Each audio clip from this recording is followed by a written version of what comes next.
Hi, this is Mohan Roy, founder of Career Path Institute. आप सभी का हमारे यूट्यूब चैनल पर स्वागत है। आज हम लोग डिस्कस करने वाले हैं 19 मई के चेतना सत्र के मॉड्यूल को। तो यहाँ पे आप देख सकते हैं, ये हम लोग का मॉड्यूल है। डेट आपको ऊपर मेंशन होगा 19 मई का। ठीक है, इसका PDF मैंने डाल दिया था पोस्ट में, आपको सभी चैनल पे मिल जाएगा। तो आज के दिन का अगर बात करें तो सबसे पहले आप यहाँ पे देख सकते हैं नाना साहब के बारे में दे रखा है कि इनका जन्म 19 मई 1824 को वेणुग्राम महाराष्ट्र में हुआ था। ठीक है, वे सन 1857 के भारतीय स्वतंत्रता के प्रथम संग्राम के शिल्पकार थे। उनका मूल नाम घोडू पंत था। स्वतंत्रता संग्राम में नाना साहब ने कानपुर में अंग्रेजों के विरुद्ध विद्रोहियों का नेतृत्व किया। इतिहास में नाना साहब को बालाजी बाजीराव के नाम से भी संबोधित किया जाता है। 1 जुलाई 1857 को नाना साहब ने पूर्ण स्वतंत्रता की घोषणा कर दी थी तथा पेशवा की उपाधि भी धारण की। ठीक है, उसके बाद रस्किन बॉन्ड का जन्म 19 मई 1934 को हिमाचल प्रदेश में हुआ था। वे अंग्रेजी भाषा के प्रसिद्ध भारतीय लेखकों में से एक थे। नाम इनका अंग्रेज के जैसा लग रहा है, रस्किन बॉन्ड। उनकी प्रसिद्ध और विशेष रूप से बाल साहित्य में रचना को लेकर रुचि थी। ठीक है, भारत में सबसे ज़्यादा पढ़े जाने वाले बाल साहित्यकार रस्किन बॉन्ड मूल रूप से ब्रिटानी मतलब ब्रिटेन, इंग्लैंड के थे, पर आज़ादी के बाद उन्होंने भारत में ही रहने का फैसला लिया था। ठीक है, आज के विचार का अगर बात करें तो सबसे पहला है एकता में ही शक्ति है, सरदार वल्लभ भाई पटेल ने ये बात कहा। ठीक है, उसके बाद सुभाष चंद्र बोस ने क्या कहा, अपने अधिकारों के लिए लड़ना ही नागरिकता है।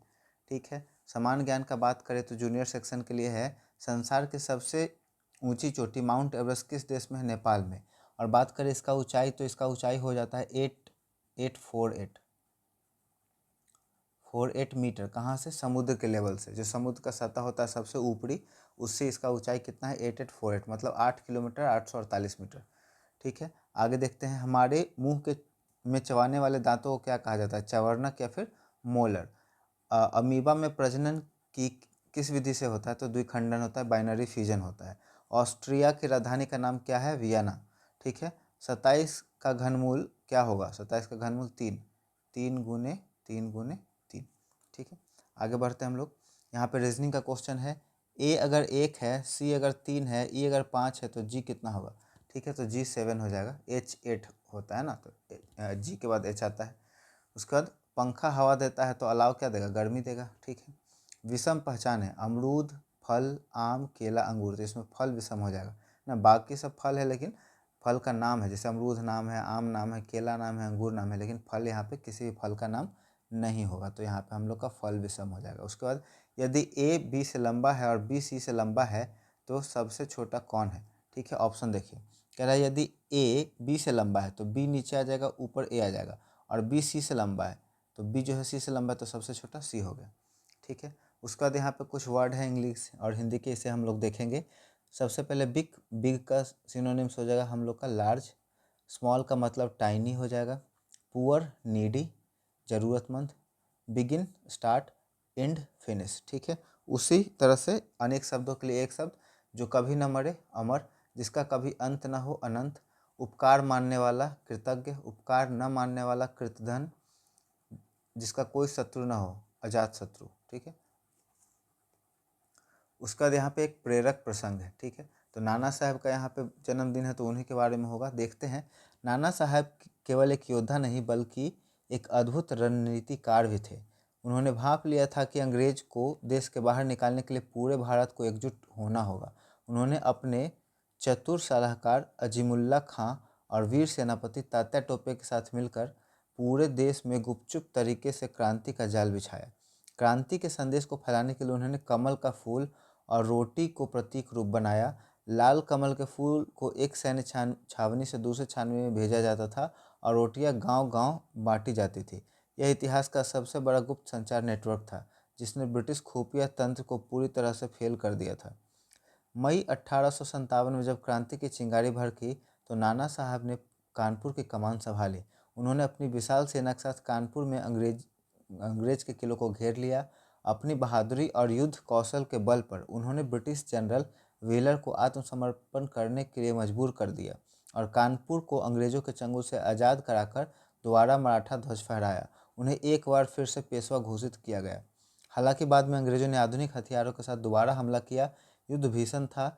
जब नाना साहब को लगा कि अब सीधी लड़ाई में पीछे हटना राजनीतिक रूप से जरूरी है, तो वे जंगलों की ओर चले गए ताकि क्रांति के इस आग को जिंदा रख सके। जीवन के अंतिम दिनों में नाना साहब नेपाल की तराई के घने जंगलों में चले गए।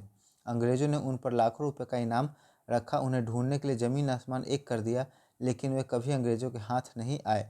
उन्होंने जंगलों में खाक छानना स्वीकार किया, लेकिन अंग्रेजों की अधीनता स्वीकार करना, पेंशन पर जीना कभी मंजूर नहीं किया। आगे हम लोग देखेंगे 9 से 12 तक के लिए जो हम लोग का कंटेंट है ये तो सेम रहता है।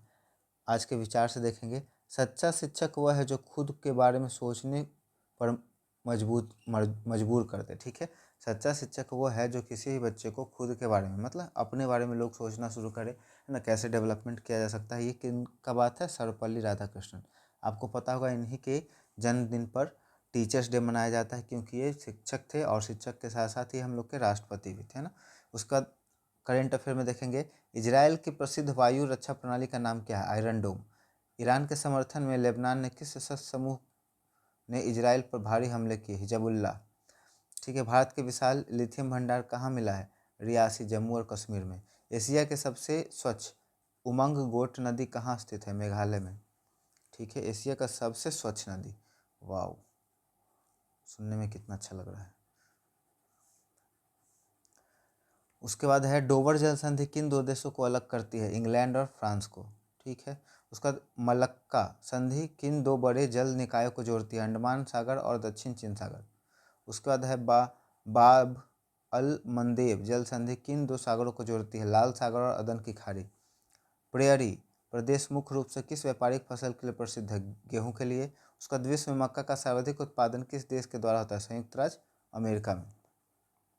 इंग्लिश और हिंदी कुछ वर्ड है। अंतर्मुखी मतलब जो अपने आप में रहने वाला, जिसको हम लोग इंग्लिश में इंट्रोवर्ट कहते हैं। औदार्यपूर्ण मतलब उदारता से भरा हुआ। कदाग्राही मतलब अनुचित बात कर पर अड़ने वाला। कर्तव्यनिष्ठ अपने कर्तव्य के प्रति वफादार। कुशाग्र मतलब बहुत तेज बुद्धि का। पिनैकल जेनियंत, शिखर, चरम सीमा। एलार्सिटी सेलेरिटी। ठीक है, तत्परता, तीव्र गति से। Anachronism misplacement. ठीक है, काल दोष, समय की विसंगति। बेलीगेरेंट पिग्नेसियस, लड़ाकू, युद्धप्रिय। पिग्नेसियस, ये सब आपका आ सकता है। सिनोनिम्स एंटोनिम्स जो एग्जाम में पूछते हैं ना, लेवल अच्छा है इसका। ठीक है, अब बिहार विशेष कुछ जो टॉपिक है उसके बारे में हम लोग देखेंगे। बिहार के किस जिले में न्यूनतम औसत वार्षिक वर्षा दर्ज की जाती है? औरंगाबाद। औरंगाबाद में सबसे कम वर्षा हो यहाँ पे, कहने का मतलब हो रहा है। बिहार में बहने वाली बागमती नदी का उद्गम स्थान नेपाल के किस पहाड़ी से है? शिवपुरी पर्वत श्रेणी। बिहार के किस जिले में अंबेडकर संग्रहालय का उद्घाटन किया गया? गया जी में। बिहार का दूसरा टाइगर रिजर्व किस जिले में स्थापित किया जा रहा है? कैमूर में। पहला टाइगर रिजर्व कहाँ है आप बताइएगा? नाम मैं बता देता हूँ, नाम उसका है, मैं जगह बता देता हूँ, आप नाम खोज लीजिएगा। जगह है आपका पश्चिमी चंपारण में, और नाम शायद इसका वाल्मीकि टाइगर रिजर्व है। वाल्मीकि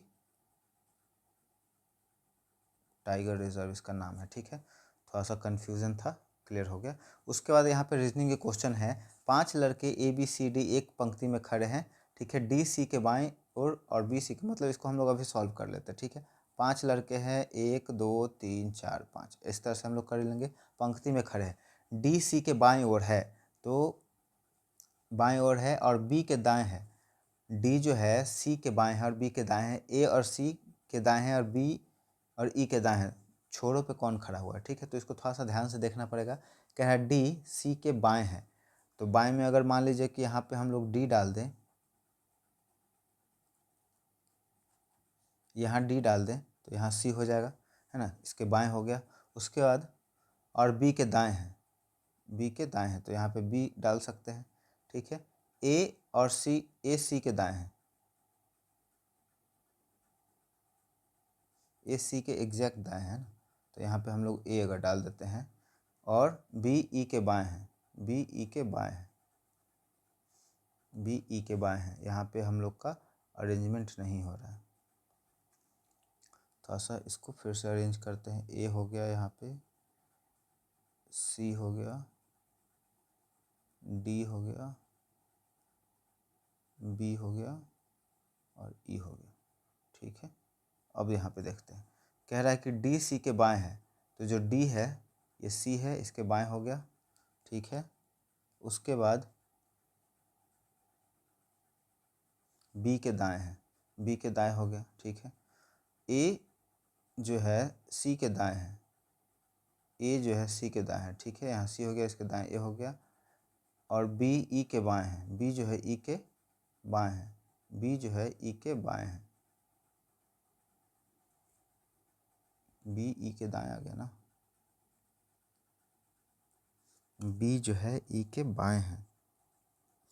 तो यहाँ पे अगर हम लोग बी डाल दें तो यहाँ पे ई हो जाएगा, तो ई के बाएं आ जाएगा। छोरों पर कौन खड़ा है, यहाँ ई और ए दे रहा है,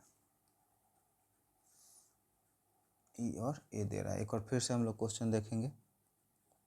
5 लड़के हैं, ठीक है, A B C D E एक पंक्ति में खड़े हैं, लाइन से खड़े हैं। डी सी के बाएं हैं, तो जो डी है सी के लेफ्ट में इधर हो गया। ठीक है, ये बात तो सही है।